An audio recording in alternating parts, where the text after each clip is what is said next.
today's video, we are going to be looking at some tips for you, especially if you are starting Teachers Pay Teachers, you're about to create that first or second product.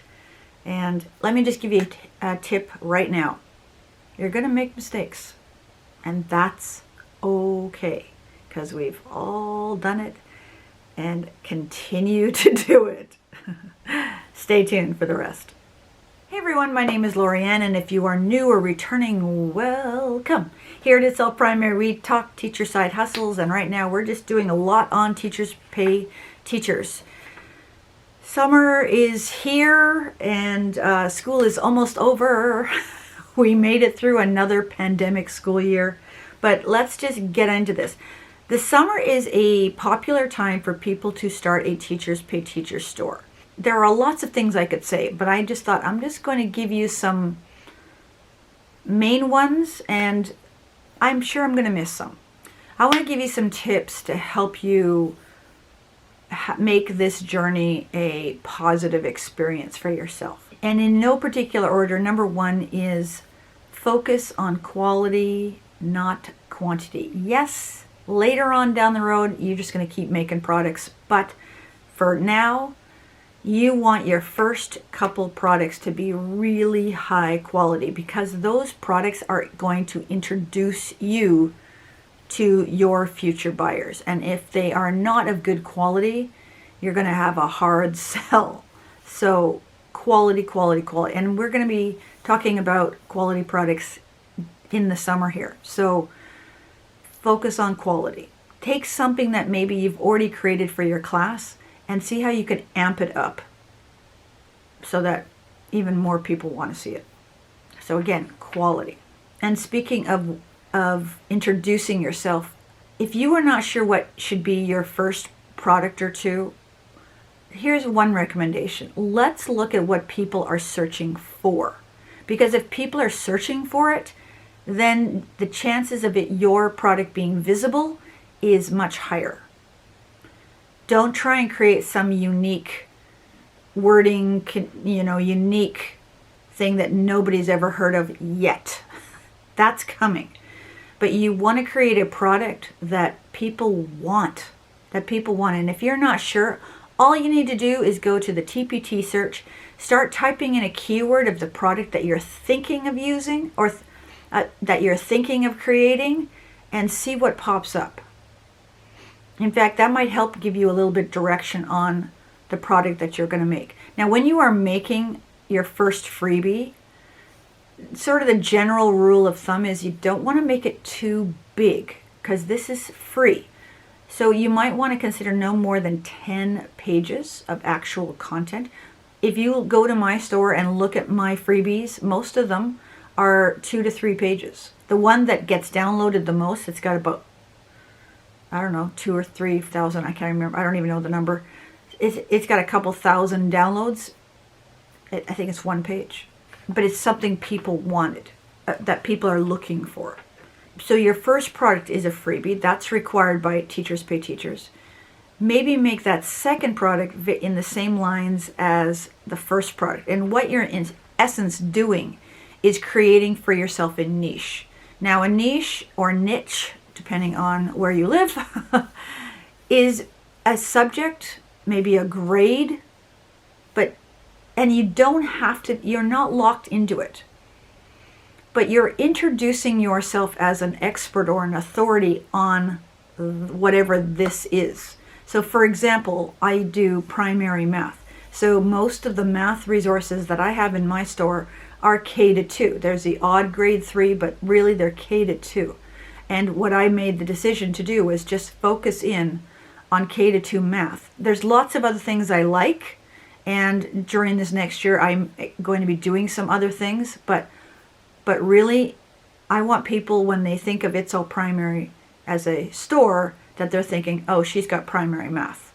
They know what it is. They're not going, I have no idea what she sells, because it's all over the map. Pick something to get you started. Okay? And then again, as I said, you do not have to stick with it. If you want to make, 20 products on, grade 4 science, then do a bunch of products for that one. So that if they like your freebie and then they like your science, they're going to come back for more science, right? Just keep to one specified subject or skill. Not for, you don't need 100 products, right? Just, even 10 products. Again, the goal is to get repeat customers. So if you are selling science, then keep making science products for a little while. And then if you feel like changing to social studies or humanities, then do it, right?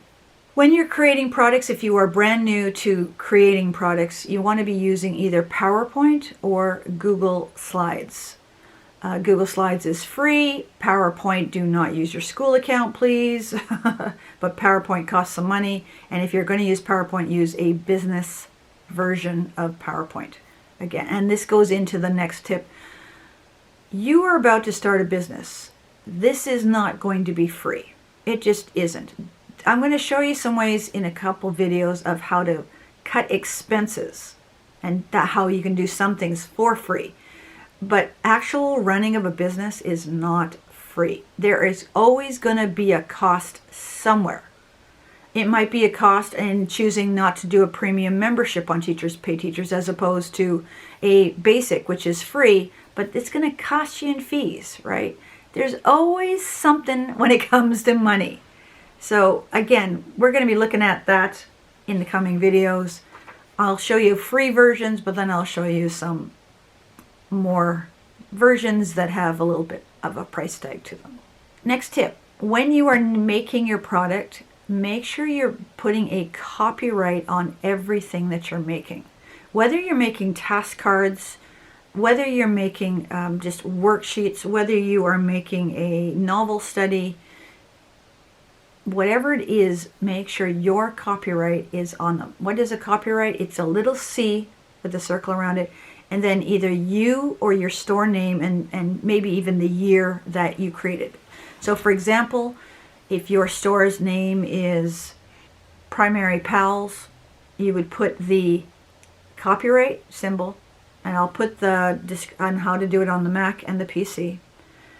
2022 Primary Pals. And you could even put your initials or your initials and your last name. I tend to do L.A. Harold because that's my name after I write It's All Prime. So my copyright looks like copyright 2022 It's All Primary dash L.A. Harold. I put both. But put it, and you don't have to don't make it big because people will get annoyed. Put it down in the bottom right corner. I do it in the color gray as opposed to black. It just needs to be there, okay? And the last tip I'm going to give you is don't be afraid to ask for help. That can be asking somebody you know who sells Teachers Pay Teachers just to look at your product. That might mean, putting a comment down below going, can you tell me how to make a cover? Ask for help. You do not have to do this TPT journey alone. It can be, teaching can be a lonely job sometimes when you are in your classroom with your head down and doing your stuff. And Teachers Pay Teachers can be no different than that. But there is a massive community. I have a Facebook group called Side Hustle Help for TPT and Boom. Feel free to join it. Just answer the questions.